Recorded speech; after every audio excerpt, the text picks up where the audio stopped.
You're born in the late 14th century, in a town that smells of smoke, sweat, and disease. The streets outside your window are made of mud and misery, and the church bells ring more for funerals than for weddings. Your mother says you're blessed to survive your first winter, but the way she says it, you can tell she's not sure if survival's a blessing or a curse. Your father is rarely home. When he is, he smells like iron and vinegar, his hands thick with calluses that never seem to heal. He doesn't talk much, but when he does, it's about obedience to the Lord, to the King, to the work. You don't know what that work is yet, only that people in town go silent when they see him. Some cross themselves, others whisper. At 6 years old, you're old enough to notice that your house sits apart from the rest, too close to the fortress walls, too far from the laughter of the marketplace. You ask your mother why no one visits. She just says, some work isn't meant for friendly company. One night, you sneak out. The air tastes of rain and rot. Down the road, a crowd gathers around a raised wooden platform. You push your way through, heart pounding, eyes wide. And there, beneath the torchlight, stands your father, face hidden behind a black hood, holding something you've never seen before. A wheel of wooden spokes, stained dark with something that glistens red under the fire. Bones creak. Screams cut through the air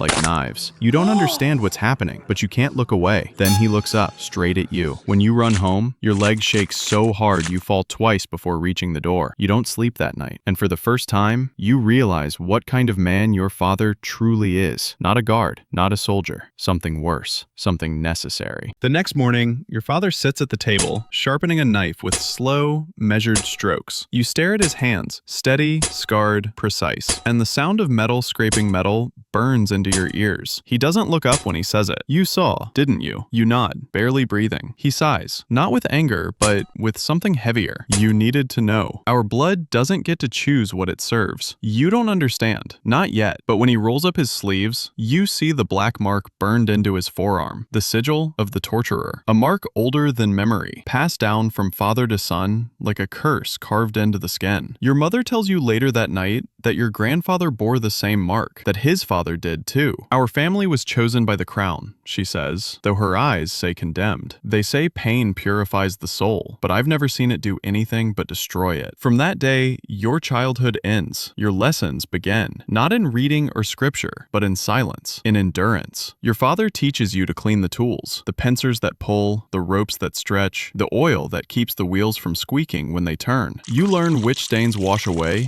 and which don't. You learn that vinegar can scrub blood from wood, but not from memory. At night, he takes you to the cellar, a cold stone room lit by a single torch. You hear the echoes before you see them. Chains, rings, and a smell that's thicker than death. Every kingdom needs its saints, your father says quietly, and its sinners. He lifts a heavy iron bar from the wall and places it in your trembling hands. You'll carry this one day, he tells you. Better to get used to the weight now. You try to ask why us, but the words don't come, because deep down, you already know. In your world, pain isn't just punishment, it's duty, and soon it'll be yours.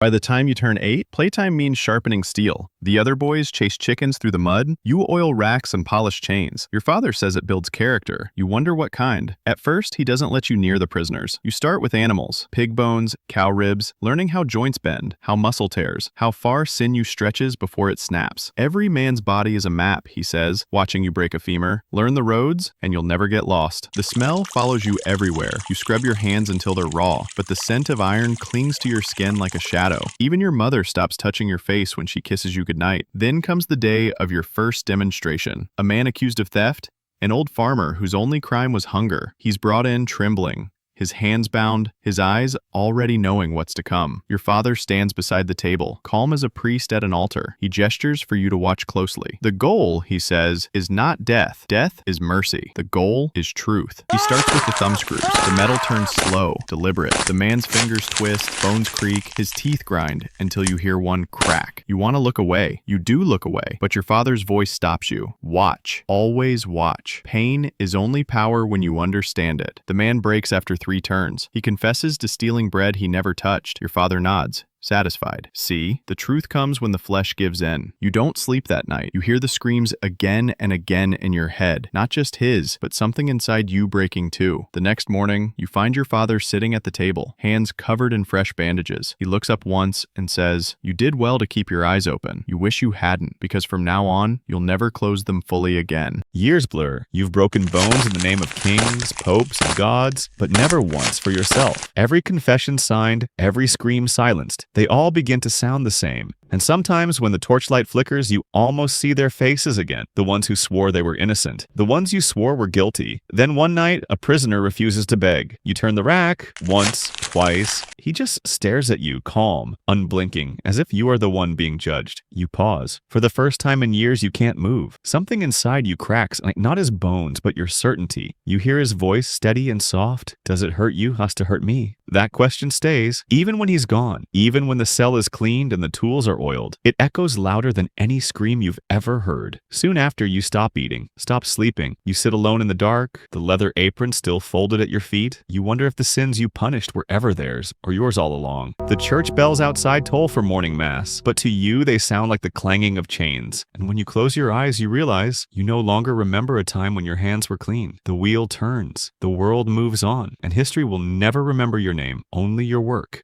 Because the torturer's story is not written in words, it's written in scars.